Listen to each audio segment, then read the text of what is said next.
Hello community, I made a list a while back about the top 10 best weapons and today I'm gonna flip it on its head and do top 10 worst unlocks. Yes, unlocks because we'll be featuring more than just weapons. Are you ready? Let's go. At the number 10 spot is Sedative Poisoned Vial and Syringe. In the land of Hitman 3, Sedative Poisoned isn't all that useful. Outside of the tranquilizer, you really have to look to be able to find a purpose for it. Outside of Mr. Giggle's assistant in the Shisha Cafe, I really can't think of any other uses for it. And even then, if you have the sedative gum, it will make things much easier.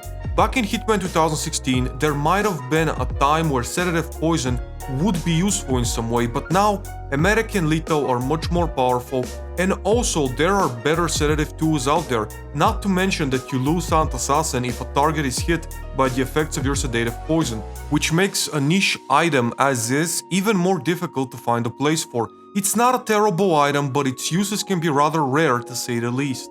At the number 9 spot we have the casual undercover suit. Now I know taste can be subjective, what some people laugh at, others think it's cool. However, the main reason I have this suit on here is because it takes 15 elusive targets to be able to get your hands on it. Just think about that. If you start playing Hitman right now, and with the rate IO is releasing elusive targets once or twice a month max, it's January right now, so that means at the earliest, if you want to get your hands on it, it will take you all the way up to September. That's reality, and for something that's so rare and difficult to achieve, you'd imagine a reward greater than a generic Nolan Cassidy bodyguard outfit. Yet, that's what you're left with this particular outfit. It just looks underwhelming and uninspired for the effort that you need to put into unlocking it. Number 8. Non-silenced pistols. This has always been strange for me. The main pistol you start out with is a silenced pistol. So why in the world would you devolve to a non-silenced one? Do you just want the entire map to rush at you and gun you down? What possible reason could there be for someone to choose an unsuppressed weapon when you have a better alternative? Don't get me wrong, I understand why it's in the game. It's to give players a choice for what they want to do. A problem we wouldn't have if we could just customize our weapons like in the Blood Money days. But I'm not arguing with its existence in the game. Some players may like the extra challenge, I just don't think they're useful in any way compared to the alternative, and therefore they're going to be on my list. Number 7. Every single SMG besides the Duck X2 Covert and Slapdash SMG, which is basically a Duck reskin. I've already spoken about the Duck X2 Covert in my top 10 best weapons. It can be brought as a pistol, you can hide it on yourself, it's silenced, it has 150 rounds, you can shoot through locks, it has great accuracy, really nice spread of bullets. It's a phenomenal weapon, very useful in the right hands. However, what that means is there's really no reason to pick up any of the other SMGs. They have about the same number of rounds, but they need a briefcase and can't be hidden on you, which makes them very unoptimal. There is no situation in which the Duck X2 Covert isn't better in every way compared to any of them. It's one of those situations where you have one weapon that is so strong and useful that it relegates all of the other ones as unoptimal, which is ultimately why they need to be on the list. Number 6. Družina 34 ICA Arctic. The sniper rifle is not only the most difficult sniper rifle to unlock, it's also the most difficult and grindy weapon in the game to unlock. It takes place on the sniper map in Siberia, and in order to unlock it, you need to achieve mastery level 20.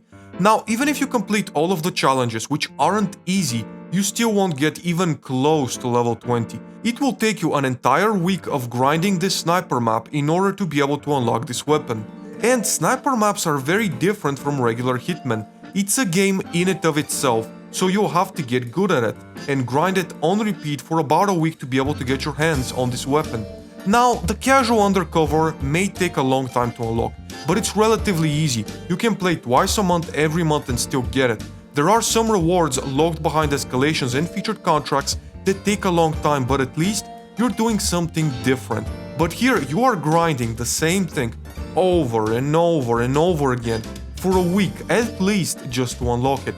And what do you unlock? Is it the best sniper in the game? Don't make me laugh.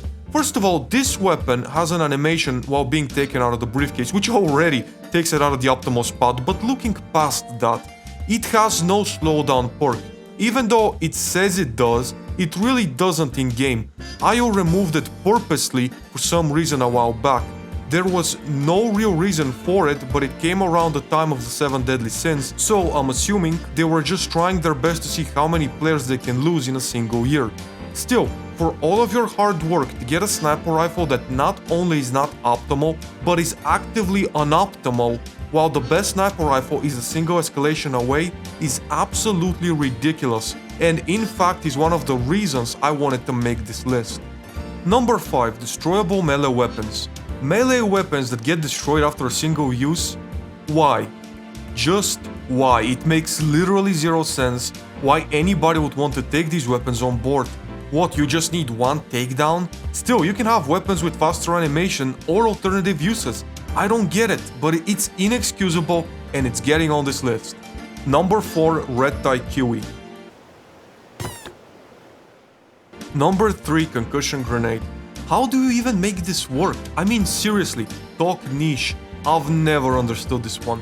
In order for this to be effective, all of your intended targets need to be extremely close to one another, and even then the explosion will cause so much noise around that you have guards rushing in from everywhere. I just can't find any way for this to be an effective item. It's pretty much impossible to keep your silent assassin, but even if we forget about that for a moment, I still don't understand how it's supposed to work properly, to knock out all of the NPCs in the area and not cause enough chaos to alert nearby enemies.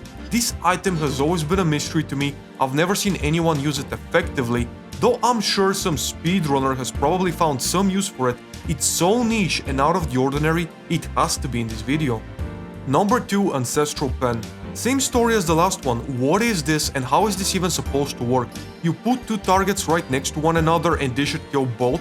It's a really weird item. Explosives in this game have always been strange, but this particularly is very odd. It's a lethal throw, which is fine, but then it explodes and you wonder, why would it do that? You've already taken down the target. What's the purpose of it?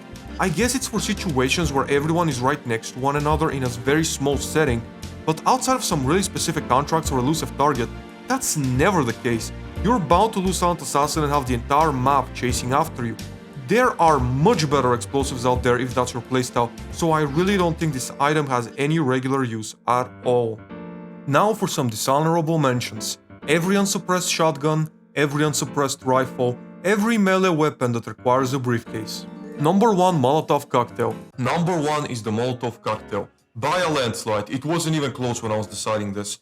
The thing this weapon is capable of doing is completely unique. No other weapon can get kills, Silent Assassin kills, the way this thing can. My, how the mighty have fallen. This should come as no surprise. After the nerf that happened a couple of months ago, the Molotov Cocktail has went from the top of the leaderboard straight down to the bottom of the list. It's an item that they just nerfed into the ground. They just called it an elevator and pressed the basement level. That's one thing I really hate about IO Interactive and the way they do these things. There is never any balance with their patches. I can understand removing the wallbang effect as well as the tranquilizer trick, or preventing it from being launched with explosives, but making the fire a non-accident kill really destroys the item. I don't think they should have done that because now the item has literally no use of any kind. They overdid it just like they did with the electrocution phone. They can never try to find some sort of balance or whatever. It's always all out broken or completely worthless, and sadly because of that, the Molotov Cocktail finds a place at the bottom of the list. I hope you enjoyed the video. It was a way for me to try to spread some information about certain items and what I think is worth getting or not worth getting. I'm sure you have your own opinions and you can talk about them in the comments below. As this video launches, Freelancer should be very close, so chances are my next video will be all about it. But until next time, hit that like button if you enjoyed, subscribe for more content, and more than anything else, thank you very much for watching.